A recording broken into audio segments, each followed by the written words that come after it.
really does. It's really case by case. So as an example, one of our hair care cosmetic company clients, in their very first, they turned Cortex on, they pointed at a thing, and they got a bunch of analysis back on their very first pass.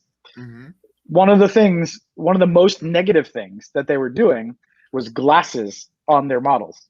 Huh. But for them, it was really controversial because they're a hair care product company, and glasses includes sunglasses. And so their point was, this has nothing to do with our product. Why would this matter? Like, why would our customer care whether there's glasses on the person? Like, this doesn't make any sense. But the cool thing is, because we're giving you very specific, predictions, it affects your performance by X. You can actually go test. You could A/B. It's effectively telling you go A/B test glasses versus not, and call our bullshit if you feel like it, right? And they tried to call our bullshit. They said this doesn't make any sense. I don't buy this, right?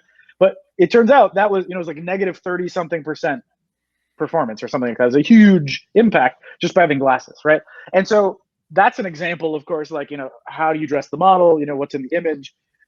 But that's just one example, and that's not really anything we could have predicted or they could have predicted, right? It had nothing to do with their product at all, right? And so it's hard because that's usually the case. It's usually stuff that is super surprising, right? They're thinking about color, they're experimenting with backgrounds.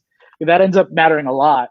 But it's always something. There's always at least a dozen or a handful of those that you're like, wow, I had no expectation. We would have never run that test. There's no way we would have suggested it or they would have suggested it.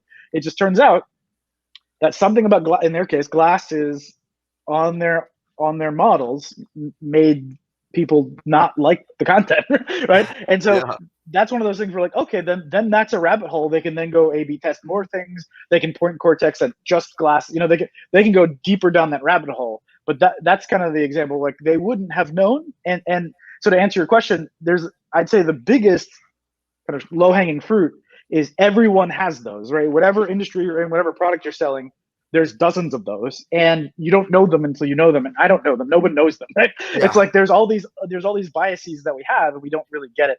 I would say the closest one to give you a cool takeaway for the audience, I hope they can go test it themselves. One thing that's almost universal is faces. The closer the face is to the camera, the worse it performs, and the more forward looking, the worse it performs. The more the person looks at the camera, the worse it performs, almost universally, except celebrities. Celebrities perform better the more they look at the camera. But so, for example, if you have an option where you're selling the can of Coke or the McDonald's thing, this photo is worse than this photo.